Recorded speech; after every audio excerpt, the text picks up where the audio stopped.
India news. आज बाबा साहेब भीमराव अंबेडकर जी का जयंती है और जयंती मनाई गई है। माननीय मुख्यमंत्री नीतीश कुमार का आदेश था कि पूरे पंचायत में बाबा साहेब की जयंती मनाई जाए। इसे लेकर के पटना के डीएम डॉक्टर चंद्रशेखर सिंह ने फुलवारी शरीफ के कुरकुरी पंचायत में कार्यक्रम का आयोजन किया था। यहाँ पर 22 विभाग की जो है स्टॉल लगाया गया है, जिसको जो समस्या है वो आ करके यहाँ पर समस्या की समाधान करा सकते हैं। इसको लेकर के पटना के डीएम चंद्रशेखर सिंह ने क्या कहा, पहले सुनिए इस वीडियो में। सबसे पहले आप सभी लोगों को बाबा साहब भीमराव अंबेडकर की आज जयंती है, उनको याद करते हुए हम लोग आप सबको शुभकामना देते हैं। और ये बाबा साहब का जो दूरदर्शी योगदान था उसी का परिणाम है कि आज जो इतना सब व्यवस्था आप यहाँ देख रहे हैं। बाबा साहब ने जो संविधान हम लोगों को दिया और उसमें जो समानता की बात की, स्वतंत्रता की बात की, न्याय की बात की, किसी प्रकार का छुआछूत नहीं हो, किसी प्रकार का भेदभाव नहीं हो, इसको सुनिश्चित कराया। और उसके बाद एक लोकतांत्रिक व्यवस्था जो स्थापित हुई, उसमें आपके माध्यम से ही सरकार चलती है, आप सरकार चुनते हैं और उनको 5 साल, सरकार को 5 साल अपने लिए काम करने का, आपको अपने लिए, जनता के लिए काम करने का मौका देते हैं, फिर उसका मूल्यांकन करते हैं। इस प्रकार की व्यवस्था बाबा साहब ने बनाई और उसी का परिणाम है कि आज सभी जगह पर आपके बीच में पूरी सरकार, पूरा प्रशासन आता है और आकर के आपकी समस्याओं को जानने का प्रयास करता है। और जो जितनी योजनाएं चल रही हैं कल्याणकारी, उनका लाभ आपको मिला कि नहीं मिला, इसकी भी समीक्षा होती है। जहां कुछ कमियां रह गई हैं उनमें सुधार किया जाए। कुछ नई अगर मांग है, कोई नई योजना की जरूरत है तो उसको भी आप सभी लोगों का फीडबैक लिया जाए। इसी उद्देश्य से इस प्रकार का शिविर आयोजित किया जा रहा है। सरकार ने निर्णय लिया है कि सभी महादलित टोलों में, जिले के सभी महादलित टोलों में लगभग 2 महीने तक हम लोग ये शिविर आयोजित करेंगे और सभी टोलों में पहुंचेंगे। 19 तारीख से इसकी शुरुआत हो रही है। और जो बाबा साहब का मुख्य संदेश था उसको हम सभी लोगों को ग्रहण करने की जरूरत है। वो हमेशा कहते थे, शिक्षित बनो, संगठित बनो और संघर्ष करो। ये 3 मूल मंत्र थे बाबा साहब के। सबसे पहले तो आप शिक्षा, सभी बच्चों को, अपने बच्चों को जरूर पढ़ाइए। बच्चे बच्चियों को भले से आधा पेट खाना है, लेकिन बच्चे और बच्चियों को जरूर पढ़ाना है। इसको हम सभी लोगों को सुनिश्चित करना है।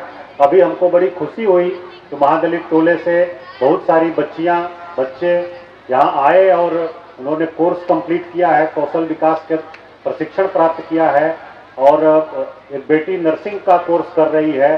तो बहुत ही प्रसन्नता हुई हमको यह देख करके। इसको बढ़ाना है और जो बच्चे पढ़ लिख करके आगे निकले हैं, आप लोगों को भी जिम्मेदारी है कि समाज के और जो बच्चे हैं उनको आप लोग सपोर्ट करिए, प्रोत्साहित करिए, स्कूल तक वो जाएं, पढ़ें लिखें और आगे बढ़ें, ये सभी लोग सुनिश्चित कराइए। और अपने अधिकारों के लिए हमेशा आवाज़ उठाना है। बाबा साहब ने ये भी कहा था कि हम शिक्षित बने, संगठित बने और संघर्ष करें। संघर्ष करने का मतलब यही है कि अगर कहीं गलत हो रहा है तो उसका हम लोग विरोध करें और हमारे अधिकार जो है उसकी हम मांग करें और उसको प्राप्त करें।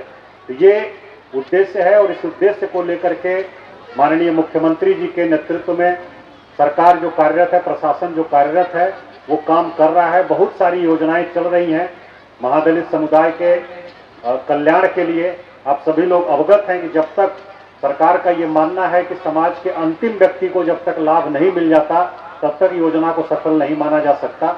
योजनाएं बहुत हैं, लेकिन धरातल पर उनका काम अच्छे से हो रहा है कि नहीं, वो पहुंच रही है कि नहीं, और समाज के अंतिम पायदान पर जो व्यक्ति है वहां तक उन योजनाओं का लाभ पहुंच रहा है कि नहीं, ये हम सभी लोगों को देखने का आदेश है। और इसी के लिए हम लोग सभी लोग आपके बीच में आए हैं। यहाँ पर सुबह से ही काउंटर बनाए गए हैं विभिन्न योजनाओं के, जिस पर रजिस्ट्रेशन हुआ है। और बाकी बहुत पहले से, लगभग 1 सप्ताह पहले से सभी कर्मी पदाधिकारी आकर के यहाँ से आवेदन प्राप्त किए हैं, उसका भी हम लोग निष्पादन कर रहे हैं।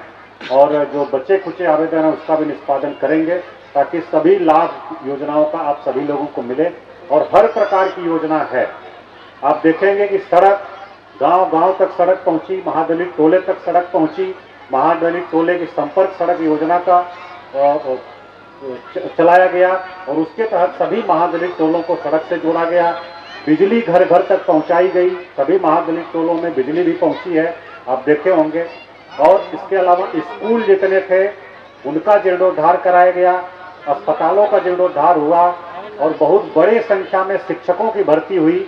आप लोग देखे होंगे अभी लगभग 2-2.5 लाख शिक्षकों को नियुक्ति पत्र वितरण किया गया ताकि शिक्षा में सुधार हो। जो सरकारी विद्यालयों में हमारे बच्चे पढ़ते हैं उनको अच्छी गुणवत्तापूर्ण शिक्षा मिले। अस्पतालों में दवा मुफ्त उपलब्ध कराई जा रही है, जांच मुफ्त आपकी होती है और डॉक्टर की उपस्थिति सुनिश्चित कराई जाती है। तो अस्पताल और स्कूल में भी काफ़ी सुधार हुआ। इसके अलावा आवास योजना का बड़े पैमाने पर लाभ दिया गया और अभी जो लोग बचे हुए थे, जो परिवार, उनका सर्वेक्षण किया गया है और उनको भी आवास योजना उपलब्ध कराया जाएगा। सरकार का निर्णय है कि जो लोग बचे हुए हैं उनको भी हम लोग आवास का लाभ उपलब्ध कराएंगे। तो बड़े पैमाने पर ये विकास के कार्य चल रहे हैं और बच्चे बच्चियों के लिए भी विभिन्न प्रकार की योजनाएं चलाई गई हैं। स्कूल में नामांकन होते ही उनको छात्रवृत्ति, पोशाक की राशि, फिर आगे थोड़ा बढ़ते हैं, हाई स्कूल में अगर पहुंचते हैं तो साइकिल उपलब्ध कराई जाती है और पास होने पर उनको प्रोत्साहन राशि, तो मैट्रिक पास करते हैं तो 10,000 रुपये और आपका इंटरमीडिएट प्राप्त कर गए तो 25,000 रुपये, अगर ग्रेजुएशन कर लिए, स्नातक कर लिए, बीए कर लिए तो उनको जो है 50,000 रुपये की राशि उपलब्ध कराई जा रही है। फिर आगे अगर नौकरी करना चाह रहे हैं तो सभी सरकारी नौकरियों में 35% आरक्षण दिया गया है और महिलाओं के लिए अलग से 22% का आरक्षण है और महिलाएं आगे आएँ और जो हमारे भाई बहन पढ़ रहे हैं वो भी सरकारी नौकरी में आ सकें तैयारी करके, इस प्रकार का प्रयास है।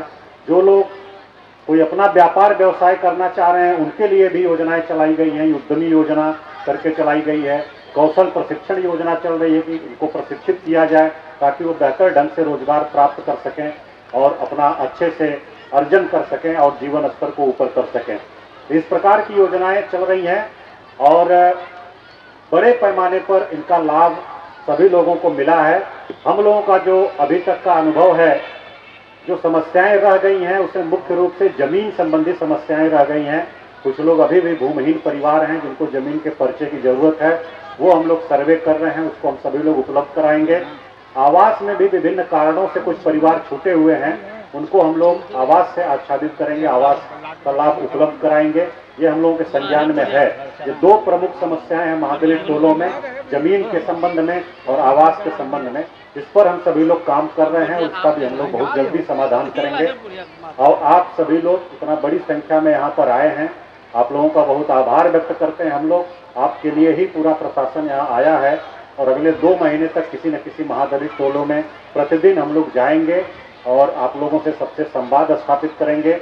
एक विश्वास का भी भाव रहे कि कोई समस्या है तो उसका निश्चित समाधान होगा और जो सरकार की योजनाएं हैं उसका लाभ आपको मिले। जहाँ कोई कमी है, लाभ नहीं मिल रहा है, उसके लिए जरूर आवाज़ उठाइए। आप आवाज़ उठाएंगे तो लोग और बेहतर ढंग से वो सेवा और वो लाभ आपको उपलब्ध कराएंगे। आप सभी लोगों को बहुत शुभकामना, बहुत धन्यवाद। एक बार फिर से हम लोग बाबा साहब के प्रति आभार व्यक्त करते हुए, उनकी जयंती पर उनको याद करते हुए, नमन करते हुए मैं अपनी बात को समाप्त करता हूँ। बहुत बहुत धन्यवाद। Thank you.